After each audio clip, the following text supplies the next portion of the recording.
ইসলাম কোনোটাকে অতিরঞ্জিতকে পছন্দ করে না। ইসলাম অতিরঞ্জিতকে কি করে না? পছন্দ করে না। ইসলামে কোনো জায়গায় কেউ বলবে না যে একটা মসজিদকে এত সুন্দর করে নির্মাণ করতে হবে যেটা দেখার জন্য যেন মানুষ আসে। এটা সম্পূর্ণ ইসলামী আইনে বৈধতা দেয় না পরিপূর্ণভাবে।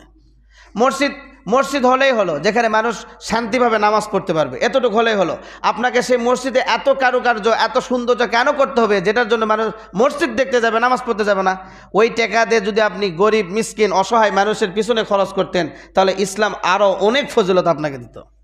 কিন্তু মসজিদে এমন কিছু কাজ করা হয় যেগুলি আসলে মসজিদের মুসল্লিদের আদৌ কোনো কাজে আসবে না।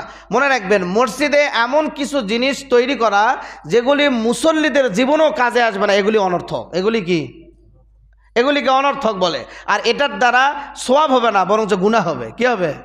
আপনি মসজিদকে সৌন্দর্য করার জন্য যে টাকা ব্যয় করলেন, যেটা মুসল্লিদের কোনো কাজে আসবে না, নামাজের কোনো কাজে আসবে না, বা মুসল্লিদের একদিনের জন্য কোনো ফায়দা হবে না, সেটা মূলত মসজিদের সৌন্দর্য না, এটা মসজিদের অপচয়। এটা মসজিদের কি? অপচয়।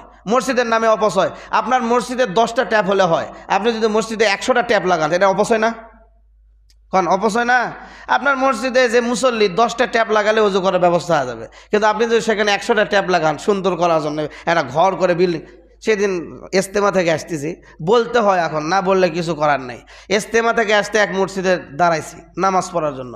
তো নামাজ পড়লাম, দেখি মসজিদ বিশাল বড় মসজিদ, 2তলা মসজিদ, কিন্তু প্লাস্টার কিছু হয় নাই, এখনও কিছু করে নাই। ভিতরে যায়, আমরা তো মুসাফির, শুধু ভিতরে গেছি, নামাজ পড়ছি। নামাজ পড়ে বাহিরে আসে, মনে করলাম যে একটু প্রস্রাব করে আসি। ওমা, প্রস্রাব করতে যায় দেখি এটা তো মসজিদ না, এটা অন্য কিছু। ভিতরে যায় দেখি টাইলস, উপরে আবার মনে করতে রঙ্গিল, মনে করেন যে আর্ট করছে, দেওয়াল আর্ট, মানে মেজা আর্ট, বাথরুম আর্ট, প্রস্রাবখানা আর্ট, ট্যাপ আর্ট, অথচ মসজিদের ভিতরে যায় দেখি প্লাস্টারই নেই। কোন যুগতে আসলে কন এখন? মানে প্রস্রাবখানার জায়গা কল্পনা করতে পারি না যে এটা মসজিদের প্রস্রাবখানার ওযুখানা। মনে হবে এটা কোনো দেশের রাজার কোনো একটা মানে প্রাসাদের একটা প্রস্রাবখানা।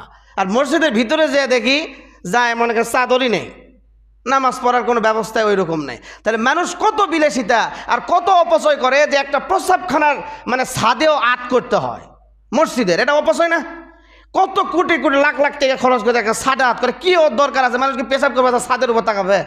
কোন তো ছাদের উপর কি ছাদ দেখবে পেশাব করবে যায়? আমাদের দিমাগটা নষ্ট হয়ে গেছে।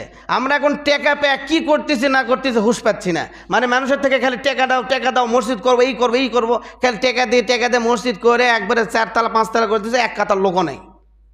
এগুলি অপচয়।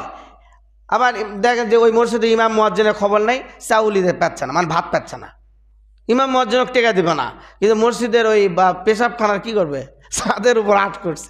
আমি দেখে তো কানবো না হাসবো, আমি চিন্তা করতে পারতেছি না, আশ্চর্য বিষয়। তো আমি তখন বুঝতে পারলাম যে আল্লাহর নবী আজ থেকে 1400 বছর আগে যে ভবিষ্যৎবাণী দিয়ে গেছে, এগুলো যদি মানুষ পড়ে তাহলে অবশ্যই বিশ্বাস করবে ওই রকম মসজিদে তারা নামাজই পড়তে যাবে না। আমার মনে হয় এগুলি হাদিস পড়লে এগুলি মসজিদে নামাজ পড়তে যাবে না, কারণ এগুলি মসজিদে না এলে মসজিদ নামাজের জন্য তৈরি করে নাই, তারা বিনোদন কেন্দ্র হিসেবে তৈরি করছে।